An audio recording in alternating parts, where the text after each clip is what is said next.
ceremonies in life. The first ceremony is the circumcision, right? Brit Milah, Brit, the covenant with God. Abraham and Isaac, Brit Milah. So this is also a work of art, a modern work of art. Arik Weiss is the artist. He made a chair. Yes, exactly. Those are the Hebrew letters. That's Aleph, A, and this is El. El in Hebrew means God. That's God. But you can also recognize other Hebrew letters that will create the word Eliyahu. That's Prophet Elijah, because as you know, in every circumcision ceremony, Prophet Elijah is present. He's there. You know that? Yeah. You know that he's present. He should be there in every ceremony to see that the nation Israel is renewing the covenant with God. That's why he's there. Now, this is another thing that is very interesting. You know, one of the missions that they took in consideration, all the people that designed the new museum, is to present women, because they said not only in our museum before or in Israel, but around the world, women did not get their deserved place in public. That's why we emphasize and we show women everywhere. That's an example. The second ceremony in life in Judaism, in Jewish life, is bar mitzvah and bat mitzvah, right? Girls celebrate with 12 and boys 13. So they always show the boy with the phylacteries, right? The phylacteries. But here it's a kind of jewelry to a girl that celebrates bat mitzvah. Similar, just like the boy puts the phylacteries on his hand, she can put it.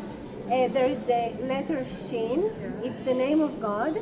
There is a small scroll, and those blue stripes that remind us of the prayer shawl and the tzitzit, right? And this. So does that go on the arm? Yes, go in the arm.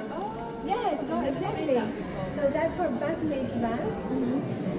I mean, they still don't have it, you know, in a shop that you can buy. It's basically an ID, but still, this is what counts.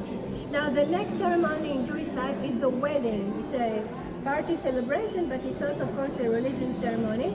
So in every Jewish wedding, there are two glasses. One with the wine to bless the couple. It's a religious ceremony.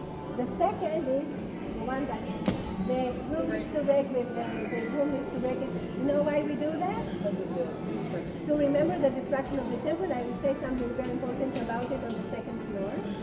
The destruction of the temple. Yes, to remember. The Chatan, he says, if I forget you, Jerusalem, my right hand will lose its skills. I will tell you about it on the second floor. And the words that you see that are written are the words of the ketubah. It's the Jewish, let's say, marriage certificate, okay? So the artist is Ken Goldman. He came from the U.S., a very nice gentleman. He came from the U.S., but he lives in Israel already more than 40 years. And he made also the last thing here.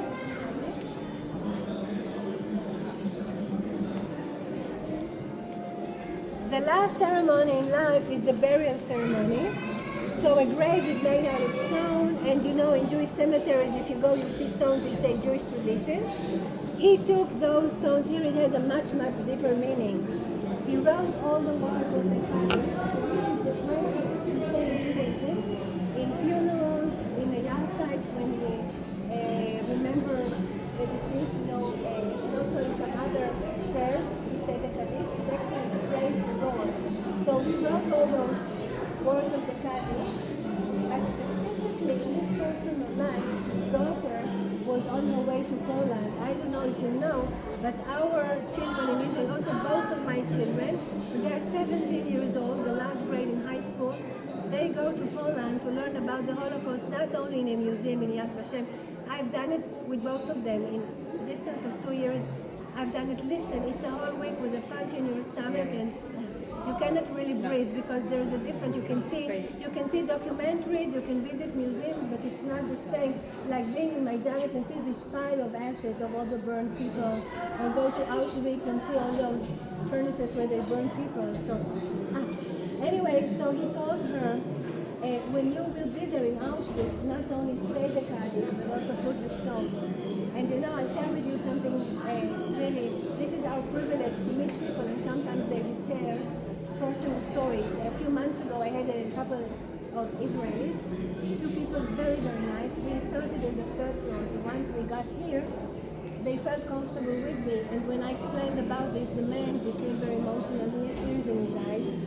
And he took his cell phone, showed me a photo, and he told me, I would like to share something with you. He said, I am a manager of high school in Ranana. It's a city here not so far away from here. And he said, all these years, every year I go with my pupils and my teachers to Poland. This year I couldn't go because my mother passed away. So I was, it's in Hebrew, we call it to the Shiva, Shiva, those 7 days that people who lose somebody, they have to stay at home for a week. So he said, I couldn't go. I was sitting Shiva on my mother, and his mother was the only one that was safe from the entire family. They were murdered in Auschwitz. She was a little girl, she was the only one that was safe, and she came to Israel.